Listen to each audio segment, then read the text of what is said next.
Israeli বোমা বর্ষণে গত 2 সপ্তাহে গাজার 9 লাখের বেশি মানুষ বাস্তুচ্যুত হয়েছেন বলে মন্তব্য করেছেন জাতিসংঘের মুখপাত্র স্টিফেন ডুজারেক। সংবাদ সম্মেলনে তিনি জানান, গত 2 সপ্তাহে 8,12,000 ফিলিস্তিনি রাফা থেকে এবং 1 লাখ ফিলিস্তিনি উত্তর গাজা থেকে সরে যেতে বাধ্য হয়েছেন। জাতিসংঘ মুখপাত্রের দাবি, ইসরায়েলি বাহিনী বিমান হামলার পাশাপাশি গাজায় স্থল হামলাও জোরদার করেছে।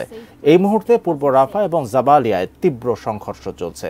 স্টিফেন ডুজারিক বলেন, যুদ্ধ শুরুর পর থেকে গাজায় বারবার বাস্তুচ্যুত হয়েছেন ফিলিস্তিনিরা। তাঁবু এবং খাদ্য সামগ্রীর তীব্র অভাবে রয়েছেন বাস্তুচ্যুত এসব মানুষ। এদিকে গত মধ্যরাতের পর উত্তর গাজার জাবালিয়া এবং বেতলাহিয়া এবং পশ্চিম তীরের জেনিনে আলাদা হামলায় অন্তত 23 ফিলিস্তিনি নিহত হয়েছেন। গাজায় ইসরায়েলি হামলায় এ পর্যন্ত নিহত হয়েছেন 35,500-র বেশি মানুষ। ধ্বংস হয়েছে হাজার হাজার ঘরবাড়ি ও ভবন। With these few boxes taken within minutes of reaching dry land.